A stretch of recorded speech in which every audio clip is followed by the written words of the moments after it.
let's go straight to our guest, Tommy Robinson, leader of the EDL. Tommy, who are you? Shalom, George. As you just said, I am the leader of the English Defence League. I'm asking who you are first. Is that your real name, Tommy Robinson? No, it's not my real name. You know my real name, obviously. I don't actually. I'm just wondering why you're calling yourself Tommy Robinson if that's not your name. It's Stephen Lennon. I started off calling myself Tommy Robinson. The reason for that was because we were going up and opposing against militant Islam, a very extreme fraction of the Islamic ideology, which kill people in the name of Allah. And we're opposing them, bringing heat on them, and putting heat on their community.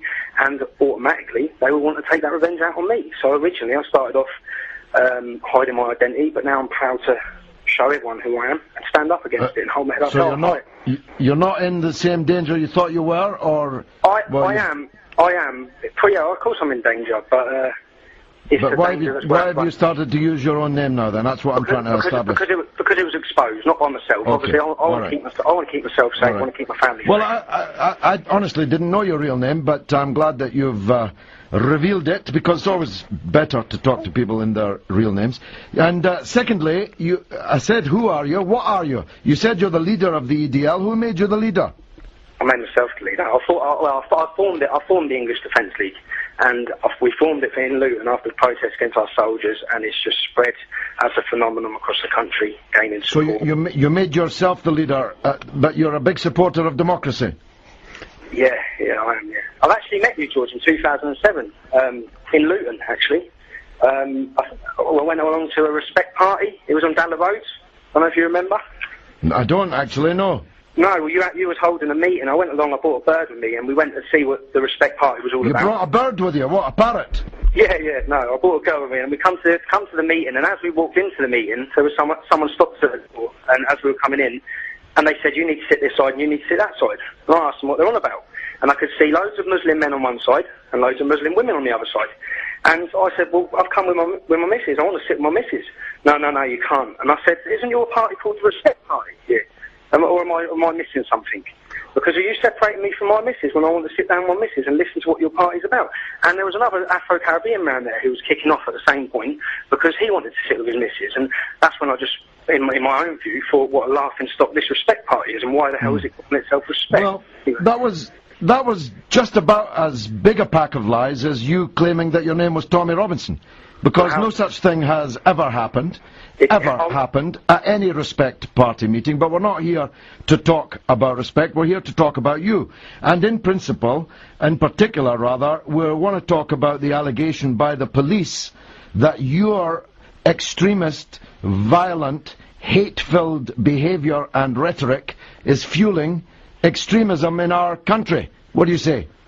I think that, well, the police officer said that I'm going down to the sea. He didn't word it the way you've just worded it in any sort of way. I've got his quotes here. If you want me to read them out, I will.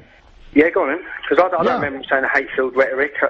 I listened to it this morning. It says, violence and intimidation are unacceptable wherever it comes from. You can't tackle extremism by being extremist yourself. You don't prevent hatred by being hateful yourself. That's what the police minister said. Okay, well, as I said this morning when I spoke to someone about this, September 11 was our fault, 7/7 was our fault, the last 1400 years of Islam being at war with non-Islam, that's our fault, everything's our fault. It's the work now. What do you know about the last 1400 years of Islam? Now it is the work. Your knuckles are dragging the ground. What do you know about the last 1400 years of Islam? You know nothing about Islam. Now, okay, George, are you a supporter? Are you a supporter of Hamas? Do you want me to start quizzing you, Tommy, because it'll embarrass you? Do you want me to start asking you? I'm asking you a question. Are you a supporter of Hamas? Well, I'm asking the questions for... No, I'm not a supporter of Hamas. You don't support Hamas? What does that have to do? Tommy, if I say something, I'll stand by it. You talk about the last 1400 years of Islam, about which I am absolutely certain you are sublimely ignorant.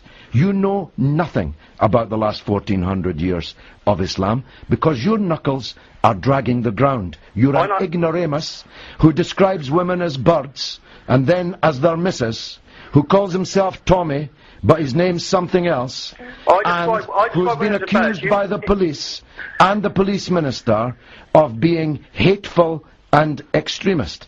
Now, let me ask you a question. Why do you send your thugs into city centres to create havoc for the police, expense for the taxpayer, and leading to dozens, if not hundreds, of arrests since the operation that you started. Because there's an Islamist epidemic across this country. Even last week, there was a study throughout 12 universities, and a third of Muslims said that killing was justified in the name of Islam. 90%. It's an epidemic. We've waited. Let me stop you there, Tom. Which 12 universities held a study in which a third of Muslims said that killing in the name of Islam was correct, was acceptable? I looked it up. No, you don't have it, because you're an ignorant wee nyaff. You're quoting a non-existent I'm not quoting survey. You're quoting a survey on national radio. 28% of them. I'll ring you back in a minute and find out and get No, don't ring me back in a minute. You've just made a completely false allegation about 12 universities, and about the Respect Party in Luton, and about your name, and about a conversation with me that you've never had. And you've just said you don't support Hamas, and I just watched a video of you on the internet on YouTube where you openly say you support Hamas, so why would you deny it now that you're on the radio? Well, that's another lie. You said Hamas are not terrorists. That is another lie. You said Hamas are not terrorists, did you not? Hamas are not terrorists is not the same thing as saying I support Hamas. So did you say Hamas are not terrorists? Don't you think something calling George, itself... answer the question, George. Did you say Hamas are not terrorists? I'm saying it. Can I answer? I'm saying it. Shut up and let me say it. Hamas are not terrorists. Full stop. I do not support Hamas. Full stop. Can I speak? Yeah, go on. Hamas Charter. Israel will exist and continue until Islam obliterates it. That is the first thing in their charter. That is the first thing in their charter. You're saying they're not terrorists. Actually, it's one of the that's as accurate. That's as accurate. Are you going to let me talk? No, not when you're telling lies. No. The EU listed them as proscribed terrorist organisation in January the 26th, 2009. The Hadith, which features many times in their charter, your listeners will not believe this, but it has a thing which says the final day of judgment will come when all the Jews are dead. This is in the Hadith, in the charter, and actually says... No, can you let me talk, George? And it actually says... I'm not going to let you... No, but you're saying they're not terrorists. You're saying they're not terrorists. You said that they're not terrorists. Listen, Israel will exist. We're not on here to debate Hamas. Okay, if you want to debate Palestine with me, you better get one of your friends I want to explain if you're saying... I want to explain if you're saying they're not terrorists, and what I'm saying is, in their charter... Tommy, you've only got a minute or so left, so trust me, you don't want to waste it with a debate about the Hamas charter. You want to talk about why we formed the English Defence League. We formed the English Defence League because Islamic extremism is spiralling out of control in this country. That's what I want to ask you about. That's what I want to ask you about. If you'll stop and let me ask you about it. You say you're against Islamic extremists, but the truth is you're against Islam. You're against Muslims because you march against mosques in which there's no extremism at all. Your people chant slogans against Muslims, whether they're extreme or extremely moderate. So why don't you come clean, like you've now had to do with your name? Why don't you come clean and say you think that Muslims shouldn't exist? I have no problem with Muslims. I have a problem with Islam when it's taken in its 7th century barbaric form in modern Britain. That's when I have a problem. And I have a problem with Muslims not doing enough against the extremists. Can you just let me talk and finish without butting in?